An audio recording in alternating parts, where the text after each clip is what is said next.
ग्वालियर में वक्फ संशोधन बिल का विरोध। शहर की 2 मस्जिदों के बाहर हुआ शांतिपूर्ण ढंग से विरोध। इनमें एजी ऑफिस रोड मस्जिद और घोसीपुरा रेलवे स्टेशन स्थित चांद मस्जिद हैं शामिल। जुमे की नमाज के बाद जताया लोगों ने विरोध। वक्फ संशोधित बिल के कई बिंदुओं पर जताई आपत्ति। मौलाना मोहसिन खान कादरी ने बताया वक्फ संशोधित बिल को काला कानून। मुसलमानों के पक्ष में बिल्कुल नहीं है ये कानून। मुसलमानों को परेशान करने वाला और वक्फ की संपत्तियों को खत्म करने वाला कानून।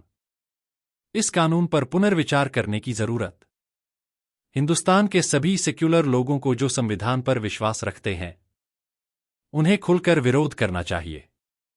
वक्फ संपत्ति की चोरी सहित कई मुद्दों पर संशोधन से नाराज हैं कुछ मुस्लिम लोग।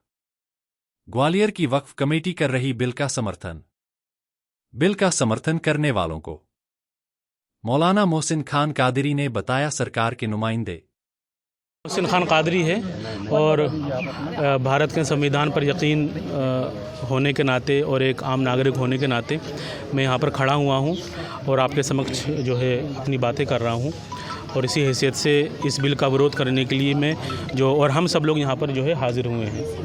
क्या विरोध है? हमारा विरोध ये है कि ये जो बिल है ये काला कानून है और इस बिल को वापस लिया जाए और ये कहीं से किसी भी हद तक मुसलमानों के हक़ में नहीं है। इस बिल को वापस लेने की ज़रूरत है और जो है मुसलमान जो है परेशान है, आक्रोशित है, तो उनकी भावनाओं को समझा जाए, उनकी आस्थाओं को समझा जाए और इस पर दोबारा से विचार किया जाए। किस तरह का विरोध है आपका यहाँ? नहीं, हमारा विरोध खालिस एक लोकतांत्रिक विरोध है और जो है फ्रीडम ऑफ एक्सप्रेशन के तहत हम यहाँ पर जमा हुए हैं। हम ये कहना चाहते हैं कि जो बिल आप लेकर के आए हैं ये जो है गुमराह करने वाला बिल है। इसमें सबसे जो बड़ी बात है वो ये है कि एक मुसलमान जो भी नया मुस्लिम हुआ है वो 5 साल तक अपनी प्रॉपर्टी अगर वक्फ़ करना चाहता है अल्लाह की राह में तो वक्फ़ क्यों नहीं कर सकता।